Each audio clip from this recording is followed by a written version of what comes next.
गावनि सिनायथिखौहाय लानो थाखाय खावलायनाय जाबाय। गांसे आर'नाइ होफैदो।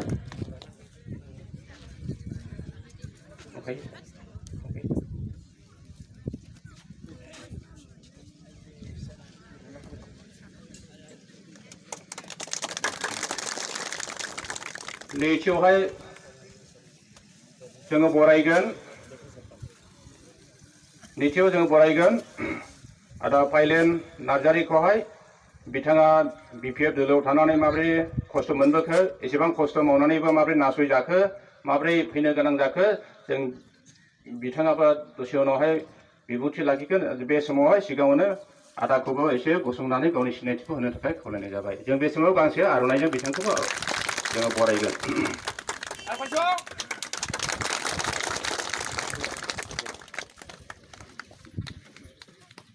बेजों लोगोसे जोंनि फंबाय आन्द्रेस हाज'वारियाबो बिपिएफ दोलोआव थानानै माबोरै नासयजाया आरो बे समावहाय माबोरै जोंनि दोलोआव फैनांखो, बरगयारि बिथांखौबो जोङो बरायो। बे समावहाय गांसे आर'नाइजोंहाय दसे सम गसंनो थाखाय खावलायनाय जाबाय।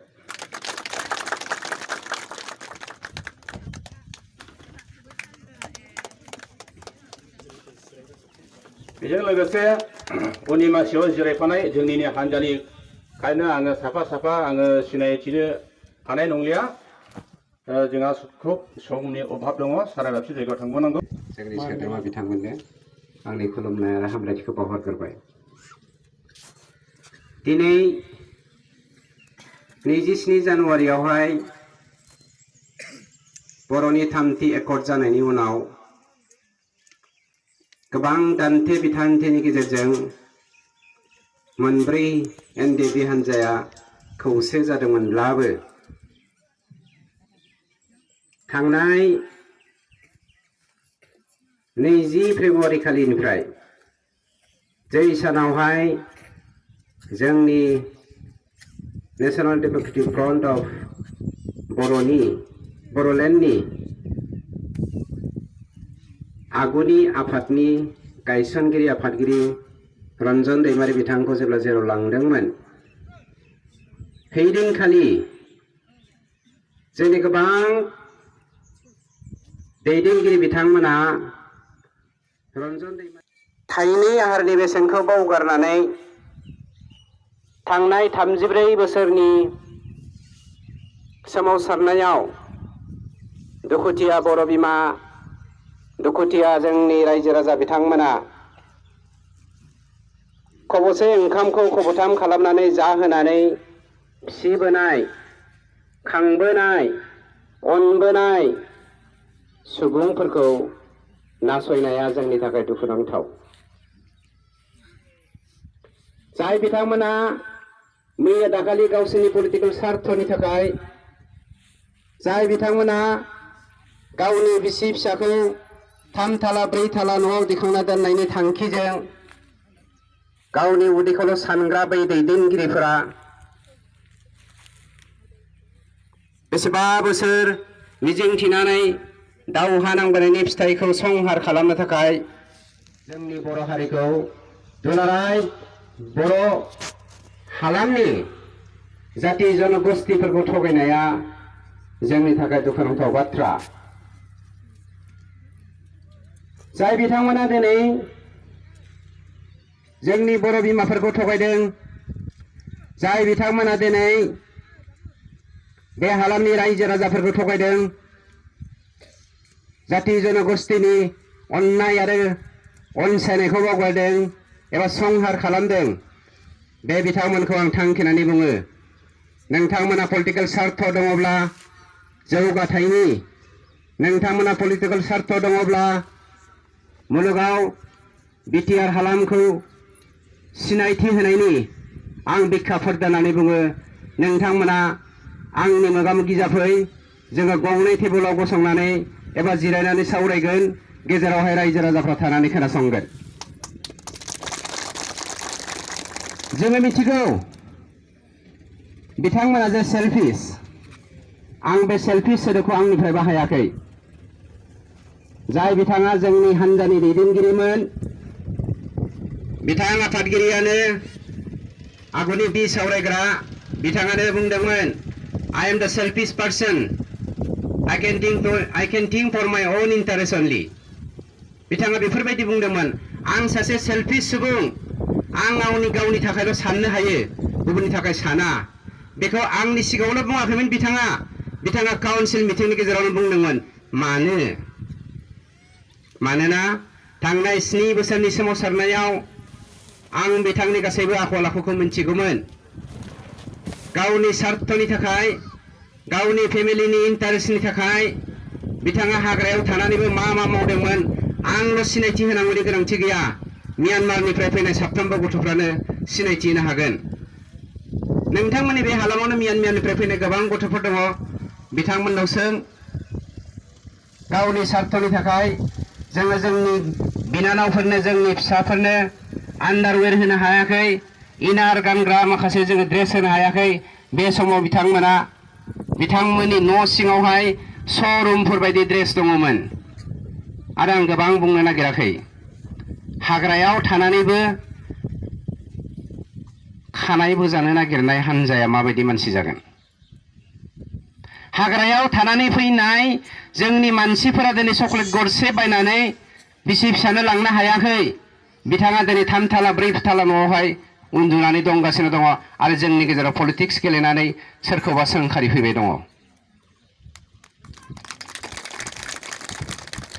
बाथ्राखौ गोबां बुंनो हायो दान्थे बिथान्थेनि गेजेरजों आं रावखौबो पार्सनेल एटेक खालामनो नागिराखैमोन किन्तु बाध्य जादों बिथांखौ पार्सनेल एटेक खालामनो थाखाय राजखान्थियाव न'खरखौ लाबोनाया गोरोन्थि राजखान्थियाव गावनि लोगोफोरखौ लाबोनाया गोरोन्थि नाथाय सोरखौबा गावनि इन्टारेस्टखौ सुफुंनो थाखाय बाध्य खालामोब्ला बै सुबुङाबो बाध्य जानो गोनां जायो जेखियानो जायाथों बिथाङा मोनसे बाथ्राखौ होनदोंमोन आं बिटिआर एकर्डनि गुबै दफाफोरखौ नुवाखैमोन होननानै आं इसोरनि साखि लानानै नोंथांमोननि सिगाङाव गसंनानै बुङो बिथाङा पाप मावबाय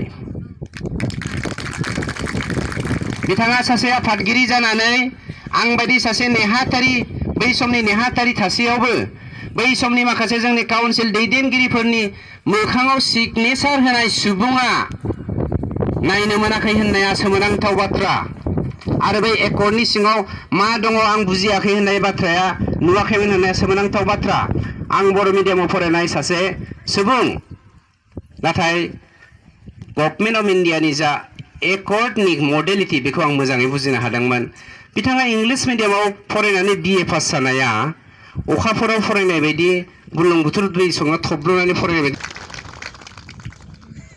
गोबां बाथ्रा दङ जों सोंखारिनो गोसो जायाखैमोन आं नंखायनो बुङो दाबो चेलेन्ज खालामो नोंथांमोना साहस दंब्ला जोंनि मोगामोगि जाफै रायजोफोरखौ जों गेजेराव फज'गोन आरो नोंथाङा फारसे साइडजों गसं आं फारसे साइडजों गसंगोन ओरैबायदि डिबेट खालामगोन सोर सैथो बेखौ जोङो रोखा फोरमायथिना होगोन रायजो राजानो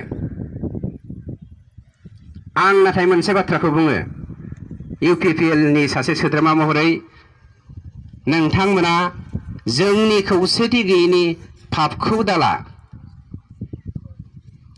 जोङो दैदेनगिरिफोरा जानो हागौ गाव गावनि पार्सनेल इन्टारेस्टनि थाखाय दिनै खौसेथिखौ सिफायनो नागिरदों नाथाय बे खौसेथि गैयैखौ सिफायनाय जाय सिफायदों आं बेखौ रोखायै बुंनो नागिरो सासे सोद्रोमा महरै बे हालामनि मुंख्लंनि सावा बिथांमोननियाव एबा जोंनियाव नांखागोन आं जुदि अयनायब्ला आंनाव नांथों बिथाङा अयनायब्ला बिथांनाव नांथों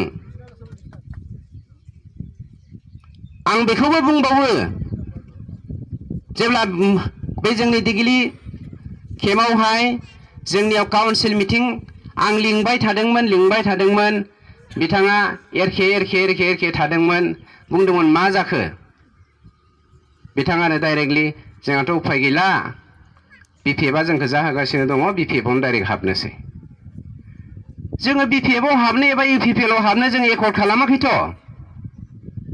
UPPLआ सोर BPFआ सोर जोंनि थाखायलाय जोङो एकर्ड खालामदों जोंनि बे हालामनि रायजो राजानि दुखु दाहाखौ फोजोबस्रांनो थाखायसो जोंनि इयुनखौ जौगाखांहोनो थाखायसो जों माबा डाइरेक्टलि बिपिएफआव हाबनो होननानै एकर्ड खालामनो हाग्रानिफ्राय फैदोंमोन नामा? जों माबा डाइरेक्ट इउपिपिएलआव हाबनो होननानै एकर्ड खालामनानै जों बिथांमोनजों गोरोबनानै थाखानि थफ्ला लानानै हाबनो होनना फैदोंमोन नामा? थांखियाथ' जोंना बिदि नङामोन। मानो डाइरेक्टलि बिपिएफआव हाबनाय इउपिपिएलआव हाबनायनि बाथ्रा जाखो बेलाय? गावनायनि उनाव बाध्य जादों आंबो। मानोना आं मानो दिनै इउपिपिएलआव हाबदों आं नोंथांमोननो रोखा बुंनो नागिरदों। समा गैयामोन अब्लाबो आं बुंथिना होनांसिगोन। मानोना रायजो राजाया बुजिनायनि सम फैबाय।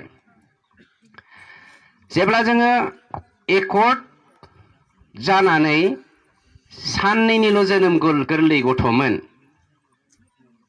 बे समावहाय जोंनि माखासे हान्जाया जोंखौ होनदोंमोनथ' फरायसा आफादा हौरैजाय बागड'ग्राजों जोङो बेंगल साइडजों गिदिंनानै ओरै फैनोसै। नाथाय जों होनदोंमोन थाङाखै। आं पार्सनेलि डिसिसन लादोंमोन बेयाव थाङोब्ला जों गोरोन्थि जागोन। मानोना जोंनि बर' हान्जाफोरा खौसेथि गैया। मालाबानो जोंना सावरायग्राया हाग्रामाजों एग्रिमेन्ट जाखोमानानै दङ। सोमोनांथाव बाथ्रा। एबसुआ लिंदोंमोन सैथो खोन्था, खिन्थु थाङा होननानै बुंदों जोङो डाइरेक्ट। जोङो थाङोब्ला गोरोन्थि जागोन। सोरबा पार्टिजों पक्षपाति खालामोब्ला जोङो गोरोन्थि जागोन होननानै। हाग्रामाजों दे सावरायग्राया एग्रिमेन्ट जाखोमाना दंमोन। नेक्स्टआव बुंबाय, ओइ सावरायग्रा नोंसोरो रेडि जाबायना? जेब्ला बेखौ सोंहरो बिसोरो लायनो मा फ्लाइट होनो चार्टार फ्लाइट लाना दोनदों जोंखौ लाबोनो थाखाय गुवाहाटीसिम। ओमफ्राय बेवहाय लायनो फ्राय 2 लाखसो मानसि गुवाहाटीयावहाय गेदारिं खालामनानै जोंखौ वेलकाम खालामनानै लाबोगोन। आंथ' आसरित जाबाय। जेराव जोङो एबसुजोंबो थाङा बिपिएफजोंबो थाङा जोङो गेजेराव थानानै फैनो होननानै थांखि लादों। मानो जोंखौलाय आरो बिपिएफजों थुदो थांसै जोङो बिपिएफजों होननानै लिंखो? आसरित जादों। जोङो बिदाय बाथा आरो आं जों साथामजों दं। जों मानो थांनो? आंथ' नों थाङोबा नोंथाङा थां, जों थाङा।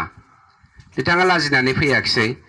उनावहाय हरनि फ्लाइटआवहाय जोङो नाब्ला सारनि ग्रुप आरो जोंनि ग्रुप जयै फैदों। आरो खौसेथिनि जा राहा लामा, बे राहा लामाखौ नाब्ला सारानो लाग्रोदोंमोन। जों बेखौ बाख्नायनांगोन। दानिया गावसोरजों फैफायनि मा जाखो?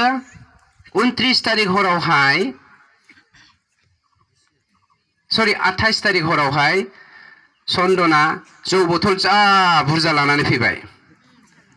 लाना फैनानै हयथ' जानो हागौ बेखौबो सावरायग्रायानो लिंहरदों, जोंथ' मिथिया। हरनि 1:30 बाजियाव गेस्ट हाउसाव जों जेब्ला उन्दुनानै दङमोन, उन्दुहांदोंमोन आरो ओंखाम जाना सफैगोदानथार। जोंबो दुगैयै लोबै ओंखामल' जानानै उन्दुनो बिसिनायाव थांनो नागिरदों। बे समाव सफैबाय बियो। सफैनानै दसे उनाव बुंबाय, ओइ मोसौ बिदाय जौलु, आं नोंनो दानो जेनेरेल एमनेस्टि होनो हायो। आं मिनिस्टार, सासे इन्डिपेन्डेन्ट अर्गानाइजेसननि दैदेनगिरिखौ जौ लोंहोनानै मानसिखौ जेनेरेल एमनेस्टि होनो हानायनि मोन्थाय मोनलायनाय। सोर बिलाय चन्दनालाय? चन्दना जुदि एसेबां जेनेरेल एमनेस्टि होनो हालायनाय मानसिब्ला बै समाव 20 फेब्रुवारि खालि जोंनि नाब्ला सारा जेब्ला केसनि सोमोन्दै रायलायहैनो थांदोंमोन, मानोथो बासायनो हादिया जेलाव थांफिननायखौलाय? बेथ' हानांगौमोन। रायजो राजाफ्रा बुजिना लानायनि सम फैदों। दानिया बाथ्राया जाबाय पलिटिक्स। पलिटिक्सआव जोङो आखाइ होनांसिगोन। नंखायनो जोङो जेब्ला मोनब्रै हान्जाजों क'अर्डिनेसन कमिटि दायो, जोङो होनदों जों जुदि इउनाइट जाबायब्ला गुबुन गुबुन हान्जाफ्राबो इउनाइट जानांसिगौ। बे बेलायावहाय जोङो क'अर्डिनेसन कमिटिनि जानानै बिपिएफजों खेबथाम सावरायदों। सावरायग्रा बिथांनि नारसिननाय बायदियै बिपिएफजोंसो सावरायदों, गुबुनजों सावरायथ'वाखै। दाना बिपिएफजों मा सावरायदों आं नोंथांमोननो खोन्थानि। फार्स्ट पइन्टआ जादों, जोंनि कन्डिसननि फार्स्ट पइन्टआ जादों, जोङो जुदि नोंथांजों क'अर्डिनेसन कमिटिया एलायन्स गभर्नमेन्ट खालामनो गोनां जायोब्ला जोंनो 16टा सिट होनांगोन। मानोना जोङो मोनब्रै हान्जा खरै 4 सानजा 4 16टा सिट जोंनो होनांगोन। बिदि होननायाव जोंनि हाग्रामा बिथाङा बुंबाय, नङा जों नोंथांमोननि 16टा होनो हाया, 12टाल' होनो हागोन। अके, जोङो 12टाखौ एक्सेप्ट खालामबाय। दानिया बाथ्राया जादों 12टा होबाय, नाथाय जों होनदों जोंनो गाहायाव होनाङा, जोंनो गोजौआवसो नांगौ। नाथाय बिथांमोना गोजौआवहाय मेनेज खालामनो हाया, गाहायावसो मेनेज खालामनो हायो। आरो जोंनि जा मोनब्रै हान्जा, बे मोनब्रै हान्जाया मालाबाबो गाहायाव देरहानो हाखाया। अके, बेबो थांबाय। आं सैथोखौसो बुंदों, असैथोखौ माबाबो बुङाखै जोङो BPF जों मा सावरायदोंमोन बेखौसो बुंगासिनो दङ नैथियाव होनबाय हाग्रामा बिथांखौ जुदि जोङो नोंथांजों एलायन्स सरकार दायोब्ला मोनब्रै हान्जाया जों देरहानानै अब्ला बे एलायन्स सरकार दानाय टाइमाव जोङो मोनसे डिमान्ड खालामनो नागिरदों कन्डिशन बे कन्डिशना जादों जोंनो चिफ नङाबा डिपुटि चिफखौ होनांगोन हाग्रामा बिथाङा डाइरेक्ट होनदों है डिपुटि चिफ आरो चिफखौलाय मानो नोंसोरनो नांगौ नोंसोरनो आं मोजां डिपार्टमेन्टनि EM होगोन होननानै बुंबाय बेबो थांबाय अब्लाबो जोंबो नाबो होनाखै औबो होनाखै जों जास्ट खोनासंदोंल' जोंनि सोंनायखौ थामथियाव होनबाय जोंहा गोबां केसफोर दङ 69था जोंनि केडारफोरा लिडारफोरा हायेनास केस जानानै दङ जायफ्रा दिनै जेलाव दङ माखासे जेलबो गैया जेलावबो थांथ'वाखै बे 69थानि गेजेराव बांसिनानो जिउ जोबजासे साजा होजानायनि आरो खायसे खायसेया फासि होजानायनि साजा डिक्लेयार होजानानै दंखायो जोङो जुदि नोंथांजों एलायन्स सरकार दानानै एलायन्स खालामनानै गभर्नमेन्ट दायोब्ला नोंथाङा बे केसनि सायावहाय माबायदि रेसपन्स होगोन थामहिनबा नोंथांनि थांखिया मा बख'नायनि राहा लामाया होननायाव बियो होनबाय आंखौ गभर्नमेन्टआ होग्रोदोब्रा 21ता देरा होग्रोदो बिनि उनाव जों सावरायलायनोसै ज'नो होनदों दानिया गुबै बाथ्राया जादों जों जुदि एलायन्स गभर्नमेन्ट दायोब्ला बिथाङा मा मावगोन जोंनि केसनि सायावहाय बेखौ जोङो रोखा मोननो लुबैनाय बिथांनि कुइसननि एन्साराव मोनसेबो रोखाथि गैयामोन अके बेबो थांबाय जों बेखौबो सिरियैनो खोनासंबाय येस न' जों जेबो बुङाखिसै दानिया 4 नाम्बार कुइसना जादों बेखौ जोंनि धीरेन ग्रुप बिथांनि लोगो नेहाथारि लोगो आफादगिरि बिथांनि नामा मा नाम मोनलाय फैलाव बिथाङा सोंदों आरो आच्छा सार जोंथ' मोनब्रै हान्जाजों इउनाइट जाबाय दानिया जों जुदि खावलायो नोंथांमोनखौबो प्रमद बर' आरो नोंथांखौबो इउनाइट जाहोनानै नोंथाङा मा बुङो बेयाव बिथाङा होनबाय आं प्रमद बर'खौ माब्लाबानिफ्रायनो BPF हाबो होनखादोंलै बिथाङासो हाबाखै होनबाय दाना कुइसना जादों इउनिफिकेसना सोरनिबा खाथियाव मार्चआप जानायनि नङा इउनिफिकेसना जादों मोनसे साथानि सिङावनो जयै गावबागाव गसंनानै खौसेथि मावलांनाय बेखौ बेनि मेइन उद्देश्यआ जादों सिट शेयारिं खालामलायनानै जों गावजों गाव नांलायालासिनो उइदाउट कन्टेस्ट देरहानो हायो नामा बे राहा लामाखौ लानानैसो जोङो खौसेथिनि बाथ्राखौ बुंदोंमोन खौसेथिनि जा बाथ्रा जा थांखि बेबो फैमाल जाबाय बयनिख्रुइ इन्टारेस्टिं कुइसना बेखौबो आं खालामदों बे कुइसनखौ जों सिलिगुरियाव खालामदोंमोन बे समनिफ्राय फैनायावनो आं लामायाव एक्सिडेन्ट जाफैदों लास्ट कुइसन एबा 5 नाम्बार कुइसना जादों थांनाय 34 बोसोर जोंनि NDBनि सोमावसारनायावहाय गोबां मुंख्लं जानाय गोबां गादब जानाय सोबख' जानाय इक'नमिकेलि आरो जोंनि सोमावसारनायाव बुग्लिजानाय जेल जोबजानाय आरो सोरबा गावनानै खुनिया खाना खुजा लेंग्रा जानानै थानाय सुबुंफोरखौ जोङो पार्मानेन्ट मोनसे रिहेबिलिटेसन होनो थाखाय जब क्रिएशन खालामनो नागिरो 15,000 जब 15,000 साख्रि मानोना जोंनि जा एकर्ड बे एकर्डनि दफा बायदियै second grade third grade 4 grade पस्टखौ क्रिएट खालामनानै साख्रि होनो हानाय जोंहा गोहो दङ जाय गोहोआ इउनियन टेरिटरिनि सिङावल' थायो बेखौ UTR एकर्डनि दारै मोननो हादों BTC एकर्डनि दारै 4 ग्रेडखौबो फुल फ्लेजेड साख्रि होनो हानाय मोन्थाय गैयामोन नाथाय BTR एकर्डनि दारै second grade third grade 4 grade मोनथाम ग्रेडनि पस्ट क्रिएट खालामनानै जों साख्रि होनो हायो जेरावहाय जोङो साख्रिखौनो होनो हाखायो पस्ट क्रिएट खालामनानै दाना कुइसना जादों 15,000 पस्ट क्रिएट खालामनानै बै साहा ओनसोलनि थाखाय जाय ओनसोला जोंनि NDBनि सोमावसारनायनि दारै गोग्लैसोनानै दङ बिथांमोननो इन्टारभिउ होनाङालासिनो गरसे फैसा होनाङालासिनो जोङो साख्रि होनो थाखाय मोनसे थांखि दैखांदों बे बेलायाव नोंथाङा मा बुंगोन ना बुंनायाव हाग्रामा बिथाङा बुंदों आंनि BLTनि गथ'फोरखौ दाबो साख्रि होनो हायाखै नोंथांमोनखौ बोरै साख्रि होनो कुइसना बिराद सोमोनांथाव बिथाङा हायाखै नंगौ सैथो खोन्था थांनाय 17 बोसोराव बिथांमोननि गभर्नमेन्टआ सोबख'दों गादबदों नासयबोदोंल' जोंनि रायजो राजाखौ जोंनि अनजालु बिएलटि फंबायमोनखौ बिथांमोना जौनि फुख्रियाव गोजोम होनानै नंगौ लामानिफ्राय एरायहोनायनि अनगा जेबो मावहोआखै आरो बिथांमोना मा साख्रि होनो जाय बाथ्राखौ जेब्ला जोङो इउपिपिएलनो बे कन्डिशनफोरखौ जाबसिनहैदोंमोन आं लास्ट कन्डिशनखौ नोंथांमोननो बुंसै इउपिपिएलआ बुंदों नोंथां मा 15,000ल' 50,000निख्रुइ बांसिन पस्ट क्रिएट खालामनानै जोङो 5 बोसोरनि गेजेराव रायजो राजानि जोहोलाव जोहोलावजो बै लाइमोन गथ'फोरनो जों साख्रि होनो हायो होननानै बिथाङा आंनो बाथ्रा होदों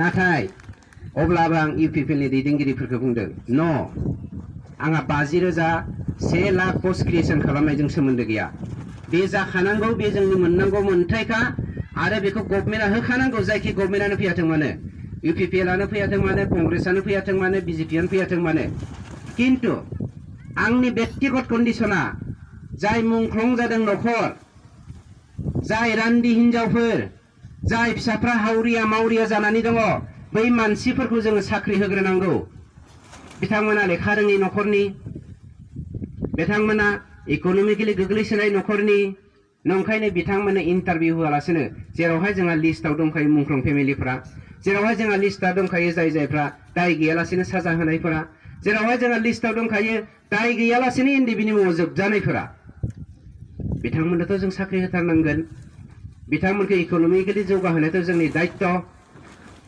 बिदि बुंनायाव बुंदों इउपिपिएलआ इट इज डान बियो अके 15,000 जेबो नङा मानोना बियो जोंनि गोग्लैसोनाय हारि माहारिखौ जौगाहोनायनि थाखायसो बेवहाय बर'निल' बाथ्रा नङा दै दानिया गुबुन 35,000 बा 1 लाख पस्ट क्रिएशन खालामनायनियावहाय ओरैबायदि मोनसे आं कन्डिशन होबावबाय जुदिहे बे 50,000निफ्राय 1 लाख पस्ट क्रिएट खालामबावोब्ला 15,000खौ दानख'नानैबो बेवहाय इन्टारभिउ जायोब्लाबो जाय नंगुबैयै इन्टारभिउ पास जागोन बिथांमोननोसो होनांगौ आरो बे सिलेक्शन बर्डआ स्टाफ सिलेक्शन बर्डआ खोब मोजाङै नोजोर होनानै गोरों मानसिफोरखौ बासिनानै जोंनि हालामखौ जौगाहोनायनि राहा लामा लानांगौ होननायाव बेखौबो बिथांमोना दान होननानै बुङो आं कुइसन खालामबावदों आंनि जोबथा कुइसन इउपिपिएलनिसिम जोङो दिनै थामथि बर' एकर्डनि गेजेरजों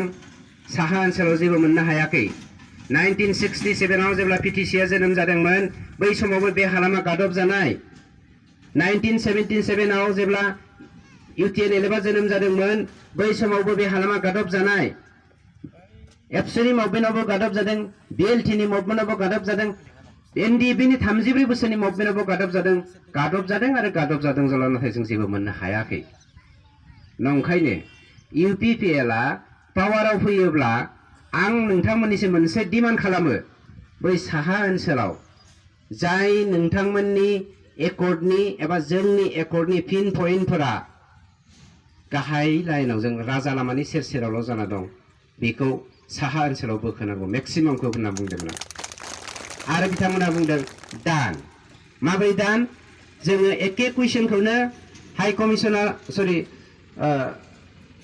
आइबिनि डाइरेक्टर आरो डेपुटि डाइरेक्टर सानैनाव सोंदोंमोन डेपुटि डाइरेक्टर सानै आरो डाइरेक्टर नोंथांमोना जा एकर्ड खालामनो थांगासिनो दङ नैबे मडेलिटिखौ नायनानै नुनो मोनदों जि जायगायावहाय जोङो डिप्राइभ जादों रायजो राजाया जि जायगायावहाय जोंनि मानसिफोरा इक'नमिकेलि सोबख' जादों बे जायगायावथ' जों खुनु डेभेलपमेन्ट स्किम हरनायखौ जों नुनो मोनाखै बेवहाय जोङो माबोरै सिगनेचार होनो हानो होननानै जों बुंनायाव माबोरै बे मोनसे मोजां एकर्ड जानो हानो होनना बुंनायाव डाइरेक्टर आरो डेपुटि डाइरेक्टरा होनदों नोंथांमोना बेखौ चेन्ज खालामनो हायो जास्ट नोंथांमोननि हालामाव बिटिआर हालामावहाय बेखौ जास्ट पिन पइन्टल' होनाय जादों किन्तु बेखौ चेन्ज खालामनो हायो माबोरै हायो जुदिहे नोंथांमोना सरकार दानो हायो सरकार दानो हायाबाथ' नोंथांमोना जा पिन पइन्ट हरदों बेखौबो मावनो हानाय नङा मानोना सोबख'ग्रा गादबग्रा नासयग्राया जोंखौ सिगुन बायदि जेब्लायबो जमनानै थाबाय थायो खावलायदों रायजो राजा नोंथांमोन जोंनि जा एकर्ड बे एकर्डखौ इमप्लिमेन्टेसन खालामनोब्ला जोङो दानबखौ नङा मानबखौ बासिनांगोन। जाय दानबफोरनि नासयनायाव सोबख'नायाव गादबनायाव जोङो टिबि बेमारफोर बायदि जानानै दङ, केन्सार बेमारफोर बायदि जानानै दङ हामनो रोङै बायदि। बेफोरबायदि बेमारनिफ्राय हामनो थाखाय, रैखाथि मोननो थाखाय, बारग'नो थाखाय दिनै जोंनो खौसेथिनि गोनां आरो सोदांनायनि गोनां। परिबर्तन फैयाब्ला नोंथांमोना बै बेमारनिफ्राय मालाबाबो परित्रान मोननो हानाय नङा एबा बारग'नो हानाय नङा। नंखायनो खावलायदों रायजो राजा नोंथांमोना दिनै सोलायनायनि सम फैदों, गावखौबो सोदांनायनि सम फैदों। मोनसे बाथ्राखौ जोङो रोखा बुंनो नागिरदों, जोंनि गेजेराव गोबां पलिटिकेल डायलग जाबाय थायो। आं एसे बुंबावगोन, गोबां बुंनो गोनां दङ, 2 घन्टाजोंबो बुंनानै फोजोबनो हायामोन। आं सर्ट खालामनो नागिरबाय। नोंथांमोननि गेजेराव दे बावैसो 5 बोसोरनि उनावहाय सेल्फ हेल्प ग्रुप जोंनि बिमा माहारिनो होनो थाखाय बाथ्रा होबोदों दिनैनि बे सरकारा 5,000 खरै। बावैसो जोंनि इउपिपिएल हान्जाया जा थांखि लादों, सेल्फ हेल्प ग्रुपआव 5,000 नङा 75,000 होगोन होननानै। 75,000 होगोन जोङो जुदि जोंनि पार्टिया पावाराव फैयोब्ला।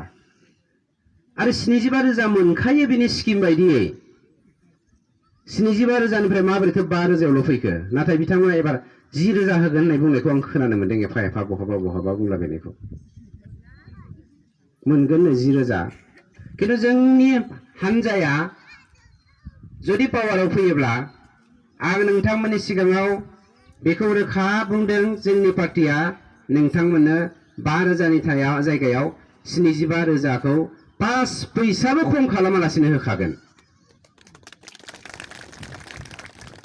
गुबुन मोनसे बाथ्राया जादों, बेवहाय गोबां डेभेलपमेन्टनि बाथ्रा दङ। आं गुबुन हारि माहारि थानायबा बुंगौमोन, जोङो बड'लेण्ड टेरिटरियेल रिजनखौ मोननो हादों। नंखायनो गुबुन सावताल, राभा, नेपालि, कुस, गोबां हारिनो, कुसफोरनियाव मोनसे जाथि दंबावोमोन, मामोनलाय बिसोरो, बै सुत्रधरफोरनोबो मोनसे डेभेलपमेन्ट रिजन बानायना होनो नागिरदों। रिजन डेभेलपमेन्ट सेल, रिजनबो जानो हागौ नङाबा सेलबो जानो हागौ, नामा फिक्स जायाखै। अलरेडि बेखौ डिसाइड खालामखाबाय इउपिपिएल पार्टिया। बेखौ होनानै माबोरै जौगाहोगोन मोनसे हारिखौ, बेखौ जोङो मोनसे स्किम बानायनो नागिरदों। मानोना बे जोंहा फार्स्ट फैसाबो लस जाया बावहाय। सोरबा हारिखौ जौगाहोनायाव, मोनसे हारिखौ जौगाहोनायाव नैबे बड'लेण्ड टेरिटरियेल रिजनावहाय जोंनि रिजनासो जौगानाय। मोनसे हारिखौ सोबख'नानै दोननाय माने, गोरिब खालामनानै दोननाय माने, बे बड'लेण्ड टेरिटरियेल रिजनासो गोग्लैसोनानै थानाय। नंखायनो जोंनि बे पार्टिया, हान्जाया मालाबाबो गुबुन मोनसे हारिखौ गादबनानै गुबुन मोनसे हारिखौल' जौगाहोनायनि थांखि नङा, दिनैनि बे एक्जिस्टिं सरकारफोर बायदि। जेखियानो जायाथों, आं मोनसे बाथ्राखौ दिनै नोंथांमोननो रोखायै बुंनो नागिरदों। जोंनि दिनैनि हादुंगोराफोरा बुंबाय थादों गावसोरनि मान इज्जतखौ लाखिनो थाखाय। दिनैनि दिनाव जा सरकारा बाथ्रा बुंगासिनो दङ, जोङो बिजेपिजों एलायन्स दं होननानै, बेयो नंखाय राव। बिजेपिजों इउपिपिएलआसो एलायन्सआव दङ। दिनै गाबोननि गेजेराव नोंथांमोननि नैबे कनस्टिटिउन्सियावनो, थामहिनबा आं नोंथांमोननि सासे केन्डिडेट, बे केन्डिडेट महरै आं नोंथांमोननि सिगाङाव बुंगोन, गाबोन सबनियानिफ्राय बिजेपिया आंजों नोंथांमोननि सिगाङाव ट्रेक्टराव भट होनानै गिदिंफानो थाखाय ओंखारगोन। बे समावनो नोंथांमोना रोखा जागोन बिजेपिया जोंजों दंना बिपिएफजों दङ। बिपिएफजों थाया। बिपिएफजों थानायमोनब्ला दाखालि बिपिएफनि दैदेनगिरिफ्रा जेब्ला अमित शाहखौ लोगो हमनो थांदोंमोन, खेबथाम एपइन्टमेन्ट लेटार बिदोंमोन मोनाखै बिथाङा हाबनो बिजेपिआ मिथिगौ बे सोबख'जानाय गादब जानाय बिटिसि हालामनि मानसिफोरा जौगाथायनि थाखाय एकर्ड खालामदों गासैबो सोमावसारनायखौ फोजोबनानै बै एकर्ड खालामग्रा मानसिफोरानो बे बिटिआर हालामखौ जौगाहोनायनि थाखाय खुंथों होननानै जों सिङाव एलायन्स खालामदों जिखियानो जायाथों मोनसे बाथ्राखौ रोखा बुंनो नागिरदों आं दहायबो बुंदों जों दैदेनगिरिफोरा थफ्लासे थाखा बथलसे जौ खुरैसे बेदरनि धान्दा लानानै जोंनि सोमावसारनायनि फिथाइनिफ्राय एबा नंगौ लामानिफ्राय एरखेलांदोंब्लाबो आं रायजो राजा जोंनि बिमा माहारिखौ खावलायो नोंथांमोना खौसे जा नोंथांमोनाबो जोंबायदि खौसे जायाब्ला बै मुंख्लंनि सावा जोंनाव नांनायजों लोगोसे नोंथांमोनावबो नांगोन बारग'नाय नङा आं हले बेखौ बुङो मुंख्लंनि सावनि थाखाय आंनि फिसा आंनि फिसौफोरखौ खाना खुजा लेंग्रा जाजानो लुबैया मुंख्लंनि सावनि थाखाय आरो नोंथांमोनाबो बेखौ दा लुबै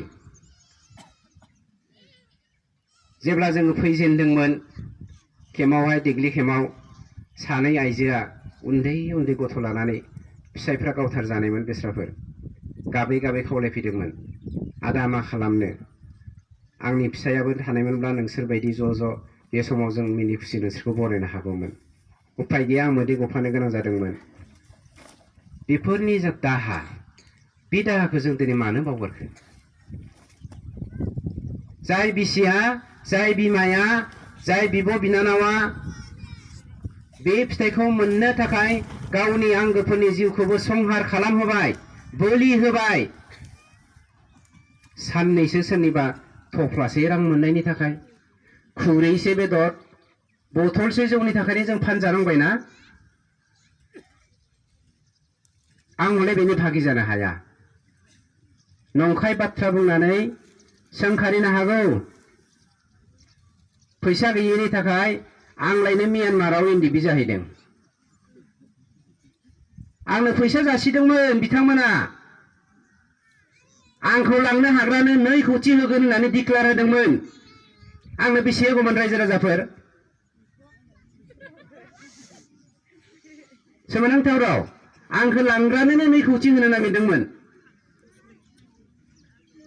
लासिं सिं राव बियो हारिखौ फाननायनि अनगा मुंख्लंनि बेसेनखौ फाननायनि अनगा माथो दङ जा नोंथाङा लानानै जा आरो पलिटिक्स गेलेनो थाखाय हारिखौ दा बाहाय बे बिटिआरआव थानाय সকলো জাতি জনগোষ্ঠীক ইউজ কৰিব নালাগে তেওঁলোকে কয় বিটিআৰত কি আছে কি পাইছে কি পোৱা নাই আপোনালোকক মই দুটাহে উদাহৰণ দিব বিচাৰিছো প্ৰথম উদাহৰণটো হ'ল বিটিআৰৰ দ্বাৰাই আমি 4খন ইউনিভাৰ্চিটি পাইছো তেওঁলোকে কি আনিছে বিটিআৰৰ দ্বাৰাই আমি ইয়াত নেৰিমছ আনিব পাৰিছো মেডিকেল সায়েন্স যিটো আমাৰ ভাৰতৰ 33rd পজিশন হ'বলৈ গৈ আছে না অলৰেডি 32 আছে 33 হ'বলৈ গৈ আছে কৰবা ধৰি লওক আমাৰ কি হেৰিতে নাই কি কয় অৰুণাচলতে নাই এটা ষ্টেট নাগালেণ্ডতে নাই সেই বস্তুটো আমি পাইছো আৰু কি পোৱা নাই বিটিআৰত এটাই পোৱা নাই তেওঁলোকক আমি টকা দিবলৈ বিচৰা নাই এটাই পোৱা নাই 1500 কোটি যে আমাৰ হি ডেভেলপমেন্ট কাৰণে স্কিম আমি গভৰ্ণমেণ্ট অফ ইণ্ডিয়াৰ দ্বাৰা আনিছো এইখিনি তেওঁলোকে লোভনীয় টকাখিনি কেনেকৈ খাম বুলি ভাবি পেলাই ৰাইজক ঠকি পেলাই একো পোৱা নাই বুলি ক'ব বিচাৰিছে আৰু এটা বহুত ডাঙৰ কথা তেওঁলোকৰ দিনত এজন সাধাৰণ পুলিচক ট্ৰেন্সফাৰ কৰিব নোৱাৰিছিল আমি বিটিআৰ চুক্তিৰ দ্বাৰা আনিছো কি এসপি কো আমি আমাৰ ইচ্ছা মতে যদি ভুল কাম কৰে ট্ৰেন্সফাৰ কৰিব পাৰে বিটিআৰ চুক্তিত হেতু আছে আমি সাধাৰণ চকীদাৰকো এঠাইৰ পৰা আন ঠাইত বিটিসি গভৰ্ণমেণ্টৰ সময়ত বিটিএডি একৰ্ডৰ পাছত ট্ৰেন্সফাৰ কৰিব নোৱাৰিছিল আজিৰ দিনত যদি ডিচিও ভুল কৰে আমি ইচ্ছাকৃতভাৱে ট্ৰেন্সফাৰ কৰিব পাৰে আৰু কি কি পোৱা নাই মিছা কথা কৈ কি লাভ হ'ব তেওঁলোক কয় মই বিটিআৰ চুক্তিত একোৱেই নাজানো কেতিয়াবা কয় বিটিআৰ চুক্তিটো মই মানে গ্ৰহণযোগ্য চুক্তিয়ে নহয় কেতিয়াবা কয় বিটিআৰ চুক্তি কৰাৰ আগত মই মডেলিটিয়ে দেখা নাই ইমান অসত্য কথা কৈ পেলাই আমাৰ সহজ সৰল জনসাধাৰণক ঠগিব বিচৰাটো ভুল হৈছে আৰু এটা কথা স্পষ্ট এই লোকক মই চেলেঞ্জ কৰি কওঁ সেই আমাৰ জনসাধাৰণে বুৰ্বক নহয় আজিৰ যুগত আপোনালোকতকৈ বেছি শক্তিশালী আপোনালোকতকৈ বেছি জ্ঞানী আৰু বেছি শিক্ষিত আপোনালোকৰ নিচিনা তেওঁলোকে সদায় মদৰ বটলত বহি থকা বিদ নহয় আপোনালোকৰ নিচিনা সদায় টকাৰ গাড়ীত হৈ থকা নহয় আমি সহজ সৰল জনসাধাৰণ আমাক সহজ সৰল ভাবি পেলাই আমাৰ যিমান ধন সম্পত্তি শেষ কৰিবলৈ নিবিচাৰিব আমাৰ সহজ সৰল ভাই ভণ্টিসকলক বেয়া পথৰে কেতিয়াও নিনিব सिबिनां रायजो राजाफोर आं जोबथा खावलायदों दिनैनि दिनाव जों गाव गावखौनो सिनायथि होनोब्ला जोङो सोदां मारनांसिगोन मोनसेल' खावलायनाय नोंथांमोना 17 बोसोर बिपिएफ खौ हालाम खुंनो थाखाय खाबु होदों नोंथांमोना मा मोनदों जोंनो खेबसेल' सानसो जुदि 5 बोसोराव नोंथांमोननो जों डेभेलप होनो हायाबा बिथांमोन मावनाय बे 17 बोसोरनि समान 5 बोसोरावनो 5 बोसोरनि उनाव नोंथांमोना जोंखौ बल जोनाय बायदि जोगारना गारहरफिन जोङो बिथांमोन बायदि 17 बोसोर मावनो नागिरा 5 बोसोर मावब्लानो जथेष्ट जोंनि जौगानाया आरो जुदि जों जौगानायखौ मावनो हादोंब्ला नोंथांमोना नेक्स्ट टाइमाव जोंखौ इलेक्ट खालामनानै बे हालामखौ खुंनो होयो होआ नोंथांमोननि आखायाव जों दोनगोन खेबसेल' सानसे खेबसेल' फैगौ 4 एप्रिल खालि ट्रेक्टरनि सिनाव थुनानै नाय जोङो सैथोना बिथांमोना सैथो नोंथांमोननि अनजालु फिसाफोरखौ संहार लामाजों थांनो दाहो ड्राग्सजों गेलेनो दाहो जौजों गेलेनो दाहो बै समायना रमायना सिख्लाफोरनि इयुन जिउखौ बबेबा हटेलाव लांजानानै एन्जय खालामजानो दाहो रायजो राजा नोंथांमोन गासैबो फिथाइया नोंथांमोननि आखायावनो दङ आसियाव थानाय दैखौ जांख्रियोब्लानो खौसेयै बयबो बियो दै जानानै बोहैलाङो नंखायनो बेखौ मावनायनि नोंथांमोननि सम फैदों जोबनायाव रायजो राजा नोंथांमोननो आंनि अननाय आरो सिबिनायखौ बावहरबावबाय आरो जोंहा गुबुन मोनसे 3 सावरायमेल दंबावो बेवहाय बाहागो लाहैनो आं थांनो गोनांखाय निमाहा बिनानै बेखिनियावनो फोजोबनाय जाबाय गोजोन्थों